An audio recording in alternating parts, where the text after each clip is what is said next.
뭔가 우리 삶에 처음 가졌었던 어떤 마음, 그리고 처음 가졌었던 우리들의 어떤 의도, 이것을 끝까지 유지해 가는 것이 참 어렵다는 걸 우리는 압니다. 우리가 성장하기로 작정하고 성장의 어떤 과정에 들어서서도 그 성장의 과정을 끝까지 만들어가는 것이 참으로 어렵다는 사실을 우리는 알고 있습니다. 왜요? 우리의 연약한 육체 때문에도 그렇고, 또 우리가 갖고 있는 연약한 성품 때문에도 그것이 제대로 유지가 되지 않습니다. 얼마 지나고 나면 처음에 있던 생각들이 뒤틀어지고, 거기에 욕심도 들어오고, 또 이것저것 더러운 것이나 다른 어떤 것들이 들어와서 결국 그 처음에 가졌던 마음은 사라져버리고, 어두운 그늘들이 내가 가지고 있었던 그 순수한 마음에 생기기 시작을 합니다. 그래서 불평, 원망의 모습들이 내게 생기기도 하고, 때로는 그 이런저런 욕심의 마음들이 생기기도 하고, 그래서 결국은 내 스스로가 어떤 외식되고 거짓된 삶을 살아가는 그 모습이 우리의 삶 속에 틈틈이 나타나곤 합니다. 그러고 나니 우리가 하려고 했던 것에 대한 열정도 사라지게 되고, 그리고 감동도 없어지고, 감격된 삶도 다 사라져버리고 말게 되는 거죠. 여러분, 우리의 어느 때 한때 했던 노력이 우리의 삶을 아름답게 지속되게 만들지는 못합니다. 그 아름다운 삶을 유지하기 위해서는 우린 지속적인 훈련과 또 깨달음과 노력들이 있어야 그나마 지금의 수준이라도 유지해 갈 수 있는 것이 우리들의 모습이기도 합니다. 사람과의 관계도 동일하잖아요. 사람과의 관계도 가만히 그대로 있다 보면, 방치하다 보면 이게 뒤틀어지면서 문제가 생깁니다.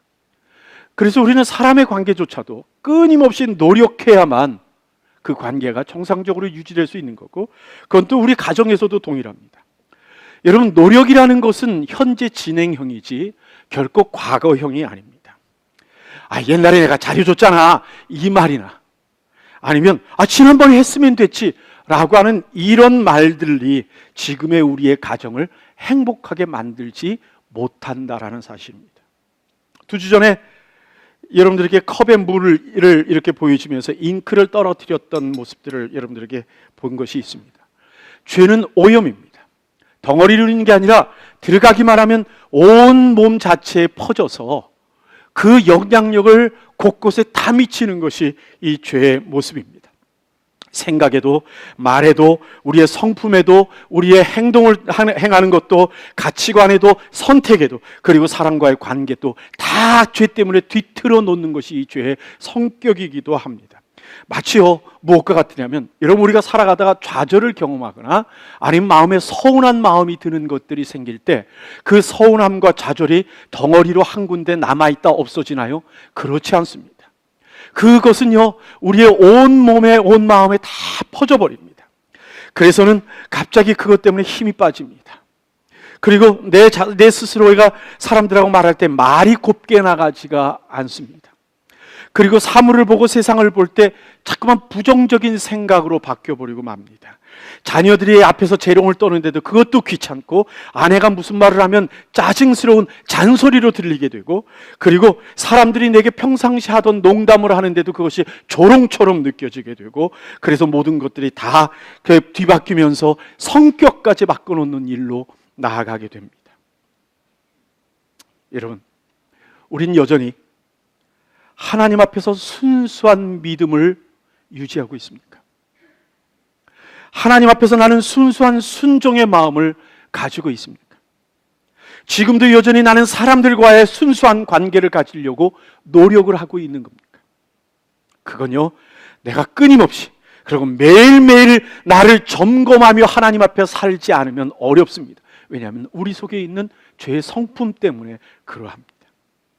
예수님께서 십자가에 못 박혀 죽으시는 그 날을 바라보는 6월절 그 기간에, 한 주간 동안에 예수님께서는 아침 되면 베다니에서부터 나오셔서 예루살렘으로 가셨다가, 예루살렘에서 하루를 지내신 후에 오후에는 저녁에는 다시 베다니로 와서 주무시고, 그 다음날 또 이렇게 오고 가는 일을 하셨었습니다. 어느 날 예수님께서 예루살렘에 계셔서 낮에 그 예루살렘을 살펴보시는 중에 길거리에서 신앙의 지도자들이 다니는 모습들을 이렇게 보게 됐던 것 같아요. 그러자 제자들에게 이렇게 교훈하시는 겁니다. 46절 말씀 같이 한번 읽어볼까요? 시작. 긴 옷을 입고 다니는 것을 원하며 시장에서 문안받는 것과 회당의 상자와 잔치의 상석을 좋아하는 서기관들을 삼가라. 예. 그 당시에 이 바리새파 속에 속한 이 서기관들이 사람들 중에 좀 특별한 눈에 띄는 옷을 입고 다녔던 것 같아요. 마치 자기들은 율법을 잘 지키는 사람들로 드러내기 위해서 뭔가 특별한 복장을 다른 사람과 다른 뭔가를 노력한 모습들을 가지고 있었던 것 같아요. 예수님께서 지금 그 모습을 보고 있는 겁니다. 물론요, 신명기 6장 8절 말씀에 보면 하나님께서 이스라엘 백성들에게 말씀하시죠. 6장 8절 같이 읽어볼까요? 시작. 너는 또 그것을 내 손목에 매어 기호를 삼으며 내 미간에 붙여 표를 삼고. 예. 이게 무슨 말이냐면 하나님 말씀을 항상 듣고 살아가는데 하나님 말씀을 내가 잊지 않고 하나님 말씀을 기억하며 살겠습니다라는 표식으로 이 왼쪽 손목에 뭔가 이 성경 구절이 적혀 있는 뭔가를 이렇게 하나 이렇게 달고 그 다음에 뭔가 이마에 어딘가에 뭐 이렇게 하나 이렇게 터반할 때 이렇게 뭐 이스라엘 사람들이 이렇게 모자를 쓸 적에 그 모자에다 뭘 하나 이렇게 달고 다니게끔 하셨던 것 같아요. 그런데 이스라엘 백성들은 이렇게 달고 다니는 이 앞에 이렇게 이마에 붙이는 것을 이 상자, 박스를 가죽 상자로 발전시켜 나갔습니다. 그것을 경문이라고 표현해요. 파일렉토리 또는 테필린이라고 불린 그 영어로 말하는 이 경문. 이것을 사람들은요 하고 다니면서 자기가 순종의 정도를 표시하는 방법으로 지금 사용하고 있는 겁니다. 사진을 한번 여러분들 보겠습니다. 이 경문이 뭐냐면 요거 얘기하는 겁니다. 여러분들 요거 보이시죠? 이마에 이렇게 상자로 가죽으로 만든 상자를 하는데 이 상자는요 4개로 이 칸을 만들어 놨고 이 안에 거기다 성경 구절 4개를 적어서 집어넣어 놨습니다. 다음 사진이요.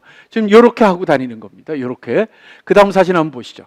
그리고는 왼손에다 이렇게 가죽띠를 이렇게 매서 이렇게 달고 다니는데 실은 이게 하나님이 원하시는 것이 저건지 잘 모르겠지만 이게 사람들 앞에서 자기가 얼마나 하나님 앞에 믿음을 잘 지켜나가느냐를 표시하는 일에 있어서 패션이 돼버리고 만 겁니다.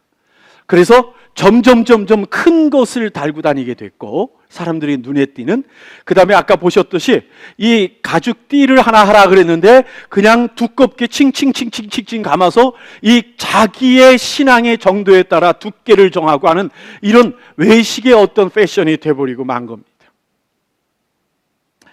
그 모습을 예수님께서 지금 책망하고 계십니다. 마태복음 23장 5절 말씀 한번 읽어볼까요? 같이 읽죠. 마태복음 23장 5절입니다. 예, 제가 좀 더 기다리겠습니다. 예, 같이 읽을까요? 시작. 저의 모든 행위를 사람에게 보이고자 하여 하나니 곧 그 차는 경문을 넓게 하며 옷을 크게 하고, 예, 그 차는 경문을 넓게 하고 옷을이 뭐냐면 한번 사진 한번 보시겠어요? 사진 그 앞에 있는 사진을 보면 여러분 예전에 봤던 거 이거 있잖아요. 이거 탈릿이라고 말하는 사진에 나오는 거, 이 옷술이란 말이에요. 이런 것들을 다음 사진 보시죠. 이렇게 해서 여기 있는데 이걸 점점 길게 하는 겁니다.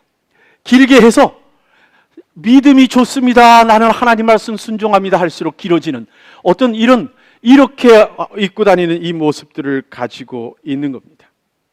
예수님요, 그들의 행색뿐만 아니라 그들의 삶의 태도조차 지금 비판하고 계십니다. 마태복음 23장 7절 말씀 같이 한번 읽을까요? 시작. 시장에서 문안받는 것과 사람에게 랍비라 칭함을 받는 것을 좋아하느니라. 예, 예수님께서 지금 시장이라고 표현하셨어요. 시장은 어떤 것이죠? 사람들이 많이 모이는 겁니다. 거기서 뭘 좋아하는 거예요? 사람들한테 랍비님, 랍비 오셨습니까? 랍비 오셨. 이 말 듣는 것을 기분 좋아하는 겁니다. 그러니까 여러분 상상하실 수 있을 겁니다. 그런 말을 많이 사람들한테 듣기 위해서는 어디를 가야 되는 겁니까? 시장을 가야 되는 겁니다. 그럼 다니면서 이러고 지금 지나가는 것을 좋아하는 겁니다. 그리고 잔치에 가면 상석에 앉고 회당에 가도 상석에 앉는 것을 좋아하는 그 마음의 모습을 가지고 있는 겁니다. 예수님께서 바로 그걸 책망하는 겁니다. 아니, 모든 서기관들을 지금 책망하시는 것이 아닙니다. 그런 것을 좋아하는 그 서기관들을 지금 책망하고 계십니다. 그러면서 그들과 함께 하는 것을 삼가라고 말씀하시는 거죠. 거기에다가 예수님께서는요, 외식과 과실을 좋아하는 이 서기관들의 삶의 어떤 행태에 대한 악을 지적하고 계십니다. 47절 말씀 한번 읽어볼까요? 같이 읽죠. 시작. 저희는 과부의 가산을 삼키며 외식으로 길게 기도하니 그 받는 판결이 더욱 중하리라 하시니라. 당시의 서기관들에게 사회에서 주는 권한이 있었습니다. 그건 뭐냐면 하나님의 말씀이 이것이 옳다 저것이 틀리다 해석하는 것에 대한 판결권도 주었고, 그리고 종교 지도자로서 이 과부나 고아들이 보호자가 없을 때 그들의 재산을 친탁을 해주거나 관리를 해주는 일들을 맡겼습니다. 왜냐하면 믿을 사람들이라고 해서 그들에게 그 역할을 준 겁니다. 그런데 그들이 신앙의 지도자들이라고 의지하는 그 어려운 사람들의 재산을 뒤로 갈취하는 일들을 했던 겁니다. 참 악한 일입니다. 아니, 일반 사람들의 재산을 갈취하는 것도 악한 일인데, 그런데 의지할 데 없는, 그래서 하나님을 믿고 있는 그것 때문에 의지하는 그 사람들의 것을 뺏어서 의지할 수 없는 사람으로 만든다는 것이 얼마나 이 악한 일입니까? 하나님의 이름을 빌어서 말입니다. 그러니 그들은 기도를 오래 할 수밖에 없는 겁니다. 왜 기도를 오래 할 수밖에 없는 겁니까? 아니, 회개하느라고 오래 한다는 얘기가 아닙니다. 사람들 앞에서 기도를 오래 할 수밖에 없습니다. 하나님과의 영적 교류가 없는데 영적 교류가 있는 것처럼 보여야 될 거 아닙니까? 무언가 사람들이 듣기를 좋아하고 그리고 유혹이 될 만한 말들을 기도 속에 많이 넣어야 사람들이 넘어가는 거 아닙니까? 그러고 나니까 기도의 긴 것으로 마치 자기의 신앙의 깊음을 증명하듯이 하는 겁니다. 그래서 결국은 그 내용들을 많이 넣어서 마치 기도를 많이 하면 영성이 깊은 것 같이 착각하도록 만드는 일들을 그들이 지금 하고 있는 겁니다. 결국 사람들을 속이기 위해서 기도하고 있는 모습을 지금 보이고 있는 겁니다. 그들에 대한 예수님의 심판은 매우 엄격합니다. 오늘 말씀에 보니까 뭐라고 표현되냐면 그 받는 판결이 더욱 중하리라. 그들의 심판이 다른 어떤 것보다도 중하다 그럽니다. 여러분 누가복음 12장 48절 같이 한번 읽을까요? 시작. 알지도 못하고 맞을 일을 행한 종은 적게 맞으리라. 무릇 많이 받은 자에게는 많이 찾을 것이요 많이 맡은 자에게는 많이 달라 할 것이요. 알지 못하고 잘못한 것이야 어떻게 그것을 크게 꾸짖겠습니까? 그러나 많이 알려줬다는 것은 많은 걸 맡겼다는 얘기고, 그가 알고 있다는 것은 많은 것을 맡았다는 얘기인데, 알고 있으면서도 그렇게 행하는 것, 그것 자체는 하나님 앞에 결코 옳지 않은 겁니다. 예수님의 판단은요, 그들이 하나님을 빙자해서 이득을 얻는 그 악용하는 그 모습들을 하나님께서는요, 그 다른 어떤 죄보다도 중하다 말씀하시고, 그리고 받을 형벌이 크다라고 말씀을 하시는 겁니다. 두 번째로 예수님께서 말씀하시는 사건이 하나 있습니다. 그것은 예수님이 성전에 들어갔을 때입니다. 누가복음 21장 1절부터 4절까지 다시 한번 읽어보도록 하죠. 시작. 예수께서 눈을 들어 부자들이 연복궤에 헌금 넣는 것을 보시고 또 어떤 가난한 과부의 두 렙돈 넣는 것을 보시고 가라사대 내가 참으로 너에게 말하노니 이 가난한 과부가 모든 사람보다 많이 넣었도다.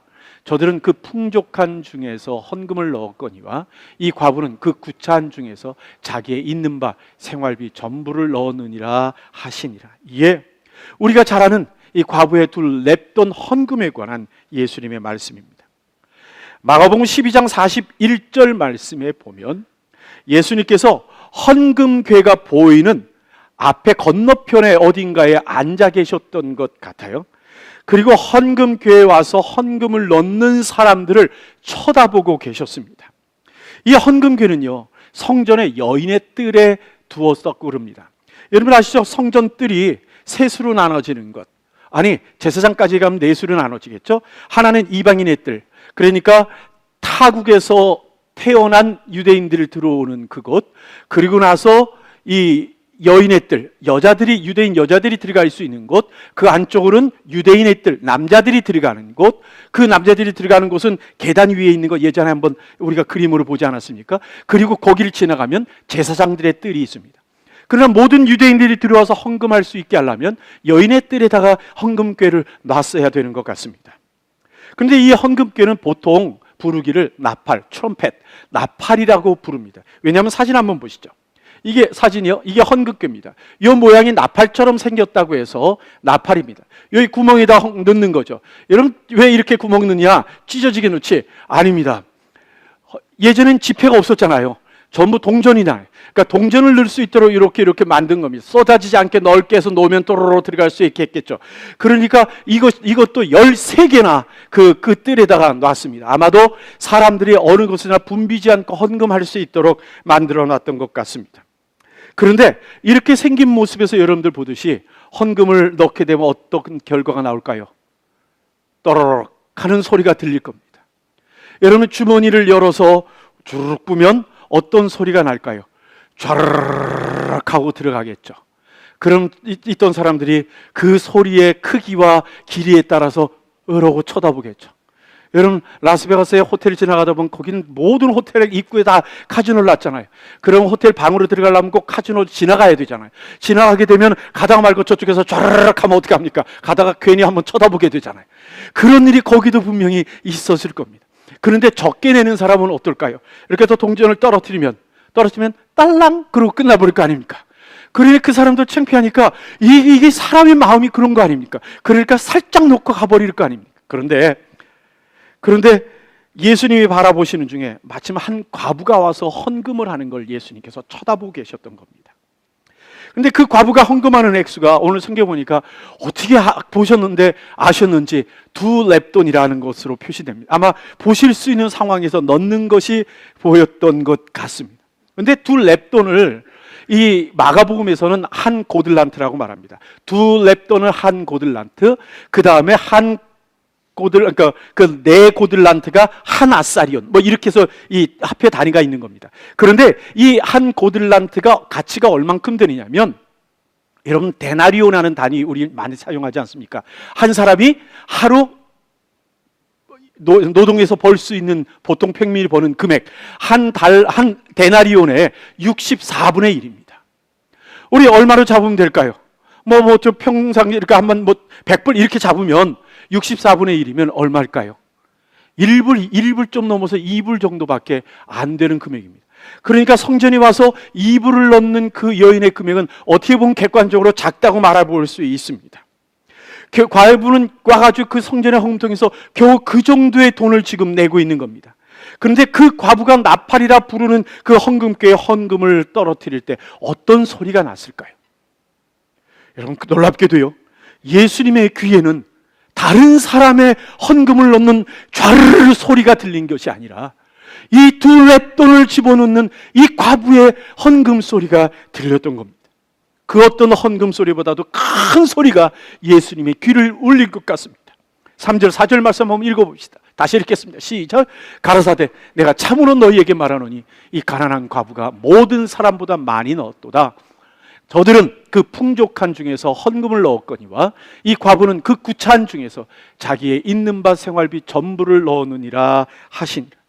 예수님은 지금 부자들을 책망하고 계시는 게 아닙니다. 그들의 헌금이 자신들이 갖고 있는 재물의 일부라는 것 때문에 잘못했다고 지금 교훈하시는 것 아닙니다. 이 과부가 낸 이 2렙돈은 가난한 삶을 살아가고 있음에도 불구하고 하나님께 드리고 싶어하는 마음에 헌신으로 인하여 가진 모든 것을 모든 재산을 넣었다는 그 모습을 지금 과부 모습을 칭찬하고 계시는 것입니다. 그가 가진 모든 것이 2렙돈이라고 한다면 얼마나 가난한 여인이었을까를 생각해 보십시오. 우리 표현대로 말하면 먹고 죽을 돈도 없는 여자입니다. 이 여인이 자신에게 남아있는 모든 것을 드릴 만큼 지금 하나님 앞에 자신의 전부를 하나님 앞에 내놓고 있는 그 모습을 지금 주님께서 말씀하시는 겁니다. 왜 예수님의 귀에는, 왜 예수님의 눈에는 이 렙돈 떨어지는, 과부의 렙돈 떨어지는 소리가 크게 들리고 그 여인의 헌금하는 모습이 크게 비춰졌을까? 그것이 하나님의 눈이고 그것이 하나님의 귀라면 그분은 어떤 사람들을 쳐다보시고 어떤 음성을 듣기를 원하시는 것일까? 어쩌면 누군가의 표현대로 하나님은 하나님의 전부를 원한다면 전부를 하나님께 드려야 한다, 이 말씀이 맞는 말일지도 모릅니다. 자, 우리는 이 두 가지의 예수님이 경험하시고 교훈하신 예루살렘의 사건에 관한 이야기를 오늘 나눴습니다. 이 두 가지의 내용의 동일한 교훈은 무엇일지 한번 생각해 봅시다. 그렇습니다. 하나님이 보시고 찾으시는 것이 무엇인가 하는 겁니다. 첫 번째, 바리새의 서기관 외식하는 이로부터 하나님께서 찾아보시려고 했던 그것은 경건의 모양과 경건의 능력이라는 두 가지의 비교입니다. 긴 옷이 문제되는 것 아닐 겁니다. 큼직막하게 머리에 경문을 찼다는 사실이 문제되는 것은 아닐 겁니다. 문제는요, 그렇게 하려고 하는 그들의 마음이 문제일 겁니다. 높은 자리에 앉으려고 하고 사람들에게 높임을 받는 것을 좋아하다 보니까 어쩌면 그 마음의 경건의 능력보다는 경건의 모양을 갖추는 일에 마음이 집중되고 있는지도 모릅니다. 그리고는 자기의 경건의 능력을 키우는 일에는 관심이 없습니다. 아니, 속에 있는 악함을 속이려고 더욱 경건의 모양을 만드는 일에 힘쓰고 있는지도 모릅니다. 하나님이 찾으시는 것은 우리 속에 있는 경건의 능력입니다. 우리의 삶에서 고백되어지는 실천되는 경건의 능력을 찾으시지 우리가 하나님께 보이겠다고 말하는 어떤 모양이 아니란 사실입니다. 또 하나님께서 찾으시는 건요, 우리가 하나님의 은혜를 얻으려면 우리 또한 하나님께 전부를 드리려는 마음이 있어야 함을 우리에게 말씀하십니다. 하나님을요, 자기의 유익을 위해서 이용하려고 한다든가 자신의 것은 감추면서 겉으로 보이는 어떤 화려함이나 말이나 형식으로 하나님을 속이려 드는 우리들의 의도가 있다든가, 이 모든 것들은 하나님이 원하시는 것이 아닙니다. 하나님은요, 사무엘상 2장 30절의 말씀처럼 하나님을 존중히 여기는 자를 존중히 여기시고 하나님을 멸시하는 자를 경멸히 여기신다고 말씀하십니다. 예수님은요, 요한복음 4장 23절에서 하나님은 신령과 진정으로 예배하는 자를 하나님께서 찾으신다고 말씀을 하십니다. 바울은 로마에 있는 성도들에게 편지를 쓰면서 육체의 할례를 받는 형식의 할례에 목매달려 살아가는 그 유대인들에 대한 이야기를 지적하면서 겉모습의 유대인이 아니라 표면적으로 우리가 행하는 것이 할례가 아니고 속모습의 유대인이다라고, 참 유대인이라고 편지를 씁니다. 말씀을 맺습니다. 하나님은 외모를 보시는 분이 아닙니다. 우리의 중심을 보시는 하나님이심을 성경은 곳곳에서 말씀을 합니다. 사무엘상 16장에서 하나님이 사무엘을 이새의 집으로 보내셨습니다. 그리고 기름 부으려고 하니까 7명의 출중하게 잘생긴 아들이 지나가는데 하나님은 사무엘에게 그들의 모습을 보지 않게 하셨습니다. 어리고 보잘것없어 보이는 8번째 아들을 들어 왕으로 기름을 부으시면서 7절 말씀에 뭐라고 말씀하시면, 사람은 외모를 보거니와 하나님은 어떻게 한다고요? 나 여호와는 중심을 본다고 말씀하십니다. 다윗은 솔로몬에게 유언을 남기면서 역대상 28장 9절에 뭐라고 표현하겠냐면, 하나님은 우리들의 마음을 감찰하시는 분이라고 말씀을 남깁니다. 또 마가복음 12장 14절에 보면, 또 사도행전 10장 34절에 보면, 로마서 2장 11절에 보면 하나님은 사람의 외모를 취하지 아니하신다고 말씀하시고, 또한 그 말씀을 갈라디아서 2장 6절과 골로새서 3장 25절과 베드로전서 1장 17절에서도 똑같이 하나님은 외모로 사람을 취하지 않으신다라고 반복하여 말씀하십니다. 바울은요, 고린도서 4장 20절 말씀에서 하나님의 나라는 우리의 말에 있는 것이 아니라 우리가 보이는 신앙의 능력에 있다고 말씀을 하십니다. 심지어는 야고보서 2장 9절 말씀에서 사람을 외모로 취하는 것은 뭐라고요? 죄를 짓는 거라고 말씀하실 정도로 하나님께서 우리에게 외모를 보는 것을 경계하십니다. 그렇다면 하나님은 어떤 사람들을 찾으시겠습니까? 하나님께서 우리에게 보기를 원하시는 것은 무엇이겠습니까? 하나님이 귀히 보시는 것은, 보는 이들은 어떤 이들이겠습니까? 하나님께서 자신의 은혜를 한없이 부어줄 사람은 누구이겠습니까? 예수님으로부터 착하고 충성된 종이라고 칭찬받을 사람은 어떤 사람들이겠습니까? 경건의 모양보다 경건의 능력을 갖춘 사람들이고, 하나님과 전부로 신앙생활을 하려고 만나려고 하는 사람들일 겁니다.